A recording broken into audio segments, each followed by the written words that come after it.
vous avez des cavaliers lourdement armés ou des fantassins qui sont en face d'une troupe de fous comme ça qui arrivent, ça déroutait tout le monde.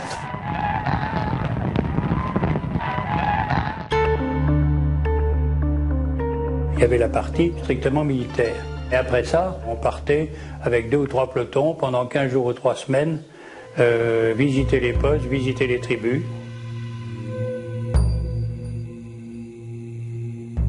Prendre contact avec les caïds de toutes les régions. On réglait des problèmes locaux. L'important, c'était les contacts avec les gens, de veiller à ce qu'il n'y ait pas d'abus non plus.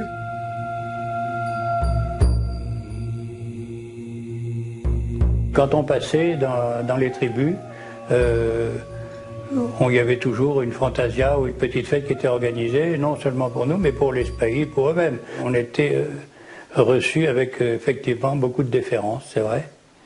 Ce qui me paraît le plus caractéristique des spahis, c'est sans doute justement cet aspect qui est à la fois ce mélange de rôle militaire et de rôle politique, au fond.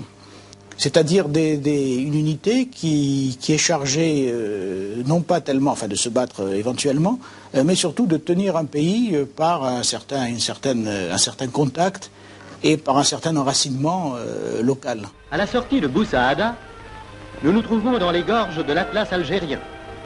Paysage imposant où la sombre végétation du sud déploie toute sa richesse à proximité des points d'eau.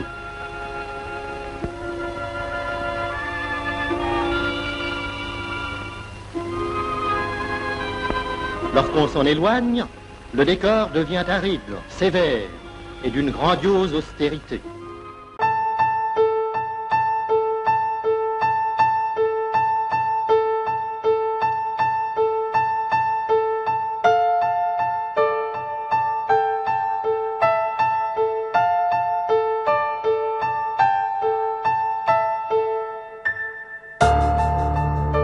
Lorsqu'il y avait une expédition à faire, on réquisitionnait en quelque sorte, on mobilisait tous les guerriers, tous les hommes d'une tribu qui avaient des chevaux et une arme, et on leur demandait donc de venir faire campagne. Ils arrivaient avec leur chef, et c'était leur chef, plus quelques cavaliers d'affaires indigènes qui les encadraient.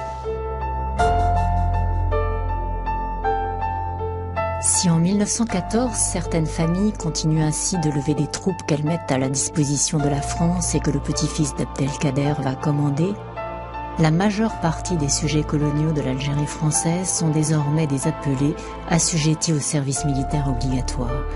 Alors qu'au Maroc et en Tunisie, c'est sur l'injonction de leur souverain que les sujets tunisiens et marocains s'enrôlent dans l'armée d'Afrique.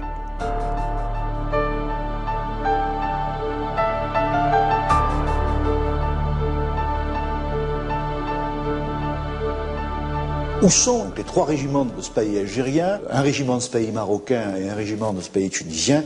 Ils sont évidemment en France. Mais lorsqu'ils arrivent, la campagne du mouvement, la guerre de mouvement en 1914 après la Marne s'étue. Donc on va plutôt les employer comme garde à l'arrière des armées, troupes de tranchées, ils vont y laisser beaucoup de monde. Ils vont s'illustrer particulièrement à Verdun. Bref, en 14-18, ils remplissent leur contrat comme d'autres troupes dites indigènes que les Français ont levées dans l'Empire. C'est surtout sur le front d'Orient, dans des conditions très sévères et meurtrières, que les spahis donneront toutes leurs mesures de cavaliers rustiques et endurants. Montagnards éprouvés, en Albanie, en Serbie et finalement en Hongrie, ils seront un vecteur essentiel de l'effondrement des empires centraux.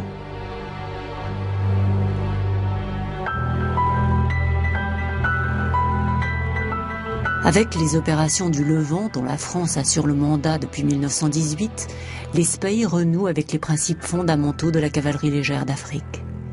Opérer vite et loin, en jouant de l'effet de surprise contre les irréductibles druzes qui pratiquent les méthodes de la guérilla incessante et du retsu. Au Maroc, le grand mouvement de révolte qui dans le Rif menace la zone française surprend Lyautey par sa violence.